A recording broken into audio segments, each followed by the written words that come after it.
ലോകത്തിലെ ഏറ്റവും പ്രായം കൂടിയ കോഴി, ഗിന്നസ് റെക്കോർഡിൽ ഇടം നേടിയ പിടക്കോഴി. അതെ, 5 മുതൽ 10 വയസ്സ് വരെയാണ് സാധാരണ ഒരു കോഴിയുടെ ആയുസ്സല്ലേ. എന്നാൽ 21 വയസ്സ് പൂർത്തിയാക്കിയ കോഴിയെപ്പറ്റി കേട്ടിട്ടുണ്ടോ നിങ്ങൾ?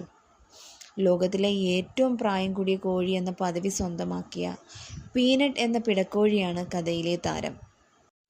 മാർസി പാർക്കർ ഡാർവിനാണ് പീനട്ടിൻ്റെ ഉടമ. അവർ തൻ്റെ കയ്യിലുള്ള അത്ഭുത പ്രതിഭാസമായ പീനട്ടിനെ പറ്റി പറയുന്നത് ഇങ്ങനെയാണ്. സാധാരണ നിലയിൽ ഒരു കോഴിയുടെ ശരാശരി ആയുസ് 8 വർഷം വരെയാണ്. അത് വെച്ച് നോക്കുമ്പോൾ ഇതൊരു അത്ഭുതമാണ്. പീനട്ടിനെ മുട്ട വിരിയുന്നതിന് മുമ്പ് തന്നെ അമ്മ ഉപേക്ഷിച്ചു. ചീഞ്ഞ മുട്ടയാണെന്ന് താൻ ആദ്യം കരുതിയെന്നും മാർസി പറയുന്നു. മുട്ട കളയാൻ തുടങ്ങുമ്പോഴാണ് അതിനുള്ളിൽ നിന്നും ശബ്ദം കേട്ടത്. ശേഷം പതുക്കെ മുട്ടയുടെ തോല് പൊളിക്കാൻ തുടങ്ങി. അതിനുള്ളിൽ പീനട്ടായിരുന്നു. എൻ്റെ കയ്യിലേക്കാണ് അവൾ വീണത്.